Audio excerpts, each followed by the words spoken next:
অভ্যুত্থানে যে হাজার হাজার মানুষ জীবন দিয়েছে, আহত হয়েছে, এই গণ অভ্যুত্থানকে আমরা কোনোভাবে বেদা হতে দিতে পারি না। এই গণ অভ্যুত্থানের মূল কথা হচ্ছে ফ্যাসিবাদী ব্যবস্থার বিলোপ এবং বৈষম্যহীন বাংলাদেশ আমরা চাই।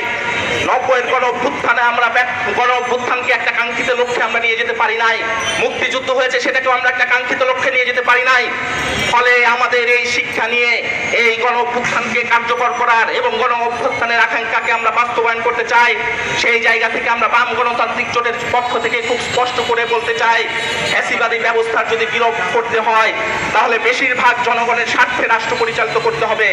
1% মানুষের স্বার্থে রাষ্ট্র পরিচালিত করলে ফ্যাসিবাদী ব্যবস্থার বিলোপ করা যাবে না, বৈষম্যের বিলোপ করা যাবে না। আমরা যেমন একদিকে এই কথা বলছি, পাশাপাশি আমরা এই কথা আমাদের দেশের জনগণ, আপামর জনগণের কাছে সে আহ্বান জানাই যে আমাদের সংঘবদ্ধতা, ঐক্যবদ্ধতা এবং লড়াই একমাত্র শুধুমাত্র সেই কাঙ্ক্ষিত লড়াইয়ের জায়গায় নিয়ে যেতে পারে। ফলে সেই লড়াই আমরা সবাই মিলে গড়ে তুলব এবং এটা আমাদের গড়ে তুলতে হবে। এটা হচ্ছে আমাদের শহীদদের প্রতি কমিটমেন্ট, আমাদের প্রতিজ্ঞা, আমাদের শপথ। এটাকে কোনোভাবে আমরা বৃথা হতে দিতে পারি না এবং জানাই এর বিপরীতে যাবে তাদেরকে উন্মোচিত করারও দায়িত্ব আমাদের। সেই লড়াই আমরা করব, সেই লড়াই আপনারা থাকবেন, সেই আশা ব্যক্ত করে বাসদ মার্ক্সবাদের পক্ষ থেকে আবারও সবাইকে সংগ্রামী সালাম জানিয়ে আমার কথা শেষ করছি।